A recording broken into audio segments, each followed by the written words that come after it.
आते हैं। बहुत शुक्रिया सर, आपने वक्त दिया है। शुएब साहब, जेलर साहब ने, अटक जेल के जो सुपरिटेंडेंट हैं, उन्होंने अदालत में, ये खुसूसी अदालत में जवाब जमा करा दिया है। अदालत ने कहा था कि इमरान खान की आप बात कराएं उनके बच्चों के साथ, तो वो कह रहे हैं, अपना सुपरिटेंडेंट साहब कह रहे हैं कि prisoners involved in secret act 1923 are not allowed PCO facility, यानी कि ये सीक्रेट ऑफिशियल सीक्रेट्स एक्ट के मुल्ज़िम है इमरान खान, तो हमने इनके लिए यहाँ पे पीसीओ नहीं खोला हुआ। तो ये मैं पूछना चाह रहा हूँ कि ये जेल रूल्स के मुताबिक वो शायद ये बता रहे हैं, अलबत्ता नवाज शरीफ साहब अपने मुंह से बता चुके हैं कि जेल में उनकी बाहर कुलसूम नवाज साहिबा से बात करवाते थे सुपरिटेंडेंट साहब। तो ये जेल रूल्स मुकद्दम है शाहीन साहब या अदालत का हुक्म? अदालत का हुक्म बदतर है और अदालत के हुक्म फजूली किसी भी सूरत काबिल कबूल नहीं है। इनको चाहिए था कि वो जरूर बात कराते, लेकिन चूंकि आपको पता है कि मसला यहाँ वो केस का नहीं है, वो ऑफिशियल सीक्रेट एक्ट का तुजार है। अब साइफर केस जिस तरह बनाया गया है वो भी सारा पॉलिटिकल विक्टिमाइजेशन का केस है। ताकतवर लोग उनसे नाराज हैं, वो किसी सूरत उनको वो फैसिलिटेट नहीं करना चाहते। अदालत का हुक्म है कि उनको अडयाला जेल में रखा जाए और किसी का कोई हुक्म नहीं है कि उनको वहाँ अटक जेल में रखा जाए, और वहाँ अटक जेल में हैं वो, और उनको नहीं लाया गया अडयाला जेल में, ना ही उनका कोई ऑर्डर आया। तो ये सारा जो भी हो रहा है वो है basically illegal and unconstitutional, and for that purpose जो कुछ हो रहा है वो सब आपके सामने है। और मैं समझता हूँ कि बिल्कुल हुक्म अधूरी है, इसमें थोड़ी अदालत है, अदालत को उस पर कार्रवाई करनी चाहिए। तो आपका ख्याल ये है कि अदालत जो है वो नहीं मानेगी इस जवाब को, और वो कहेंगे कि कौन से जेल रूल्स आप बात कर रहे हैं, हमारा हुक्म है तो आप करवाएं, ये कहेगी अदालत आपके ख्याल में? देखिए, ये बुनियादी हुकूक का मामला है ना।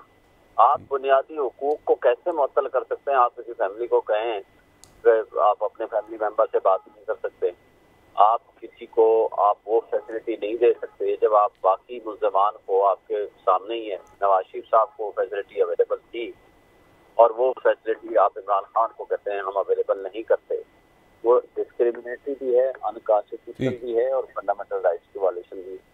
अच्छा सर, ये जो आज सुप्रीम कोर्ट ने नैब कानून में तरामीम को कलअदम करार दिया है, इस पर आपके जो राइवल्स हैं, पीडीएम जो है, वो कहते हैं हम तो भुगत चुके हैं इसको, ये तो अब तहरीक इंसाफ के भुगतने की बारी है, और ये डिससर्विस ही की है बंदयाल साहब ने और एजाजुल एहसन साहब ने तहरीक इंसाफ के साथ, क्योंकि आपकी पार्टी के जो रहनुमा हैं, जहांगीर तरीन साहब हो गए, सिप्तान खान साहब हो गए, जहांगीर तरीन माजरत के साथ परवेज़ खटक साहब हो गए, इमरान खान हो गए, सिप्तान खान हो गए, एंड अदर लीडर्स, उनके केसेस खुल जाएंगे।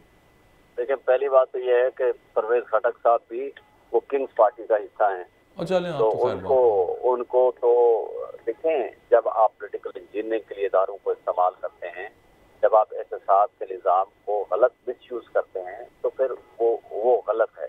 माजी में भी हुआ, आज भी हो रहा है। इस अमेंडमेंट से के बाद भी आप मुझे बताएं, बगैर कोई नोटिस दिए, बगैर कुछ कहे, वारंट ऑफ अरेस्ट जारी भी हो गया, और वो एग्जीक्यूट इस्लामाबाद हाई कोर्ट के आदेश से करते हैं, जिसके ऊपर वो सरेंडर कर चुके हैं, उसकी जमानत लगी हुई है।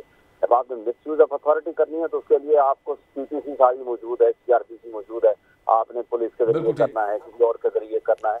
ये मिसयूज ऑफ अथॉरिटी होता है, और वो गलत इतलाफ माजी में भी हुआ, तो उसका ये मतलब तो नहीं ना कि हम किसी की दफात ही खत्म कर दें। अच्छा, लास्टली शुएब शाहीन साहब, एहतसाब जरूरी है, और हम समझते हैं कि उसका हमारे ऊपर कोई इतलाक नहीं होगा। जिसके ऊपर होता है मिसयूज ना करें, पॉलिटिकल विक्टिमाइजेशन के लिए इस्तेमाल ना करें। लेकिन ये सारे बड़े बड़े मुजरिम जिन्होंने अपने मुकदमात खत्म किए हैं, अगर वो इतने अच्छे थे तो उनको फिर ये नैब लॉ बदली नहीं करना चाहिए था, उनको तो और इसको सख्त करना चाहिए था। भुगता क्या है उन्होंने? वो तो अभी भुगतना है उन्होंने जो करप्शन। अच्छा, ठीक हो गया। अच्छा, मेरे पास असल में ना वक्त कम है शुएब साहब, एक आखिरी सवाल है आपसे। वो जो कल साइफर केस के अंदर जमानत मुस्तरद करने का फैसला आया जज साहब की तरफ से, अब वो बड़ा तफसीली फैसला है, और अदालत की जानिब से इस जमानत स्टेज पे ना मुल्जिमान को मुजरिम समझ लिया गया है, मतलब गिल्टी करार दे दिया गया है। अब मेरिट को नहीं छेड़ा जाता यूजुअली इस स्टेज के ऊपर, ताकि ट्रायल का जो हक है वो मुतासर ना हो, और ऐसी राय अमूमी तौर पर ट्रायल के बाद दी जाती है, लेकिन उनका जो जहन है ना वो काफ़ी क्लियर नज़र आ रहा है इस जज साहब का जमानत मुस्तरद के फैसले के अंदर ही, कि वो सजा देने का शायद जहन बना चुके हैं। जब मुनसिफ कंप्रोमाइज कर देंगे, ये हुमायूं दिलावर 2 है। ये अब अफसोस से कहना पड़ता है कि जो रिकॉर्ड हमने कहा वो इनको चेक करें, आप वो देखें, जो डॉक्यूमेंट है ही अनक्लासिफाइड हो गया, एफआईआर कह रही है क्लासिफाइड है। जो उसके अंदर कंटेंट्स ऑफ FIR हैं, आज उसके टोटल नेगेशन में बातें कर रहे हैं उसकी प्रोसिक्यूशन, उसको उन्होंने कंसीडर ही नहीं किया। एक कैबिनेट की फैसला है कि ये अनक्लासिफाइड हो गया, उसको वो कंसीडर नहीं कर रहे। और इसमें national security committee already remark कर चुकी है, उसको वो कंसीडर नहीं कर रहे। ऑलरेडी इसके अंदर 2 दफा नेशनल सिक्योरिटी कमेटी में ये मैटर गया है, उसको भी वो कंसीडर नहीं कर रहे। तो अगर आपने वन साइडेड कंप्रोमाइज होकर फैसले करने हैं, बदकिस्मती से है कि हमारे इदारे कंप्रोमाइज हैं, हमारे ऐसे मुनसिफ कंप्रोमाइज हो जाएंगे तो फिर इंसाफ का दोहरा मयार और कानून का मिसयूज तो वो सब आपके सामने है और वो रहेगा। बात सिंपल इसके अंदर है, टोटल 2 साल की इसके अंदर सजा है, उन्होंने उसको पता नहीं क्या बना दिया। मेरा ख्याल है कि ये गलत है इनका ये फैसला on the face of it. और वैसे भी जब आप जमानत का इशू डिसाइड कर रहे हैं, खैर ऑफिशियल सीक्रेट्स एक्ट के अंदर वैसे मैक्सिमम सजा 14 साल तक भी है, वो तो अभी भुगतना है उन्होंने जो अच्छा ठीक हो गया। अच्छा मेरे पास असल में ना वक्त कम है शोएब साहब, एक आखिरी सवाल है आपसे। वो जो कल साइफर केस के अंदर जमानत मुस्तरद करने का फैसला आया जज साहब की तरफ से, अब वो बड़ा तफसीली फैसला है और अदालत की जानिब से इस जमानत स्टेज पे ना मुलजिमान को मुजरिम समझ लिया गया है, मतलब गिल्टी करार दे दिया गया है। अब मेरिट को नहीं छेड़ा जाता यूजुअली इस स्टेज के ऊपर, ताकि ट्रायल का जो हक है वो मुतासर ना हो, और ऐसी राय अमूमी तौर पर ट्रायल के बाद दी जाती है। लेकिन उनका जो जहन है ना वो काफ़ी क्लियर नज़र आ रहा है इस जज साहब का जमानत मुस्तरद के फैसले के अंदर ही, कि वो सजा देने का शायद जहन बना चुके हैं। जब मुनसिफ कंप्रोमाइज कर देंगे, ये हुमायूं दिलावर 2 है ये।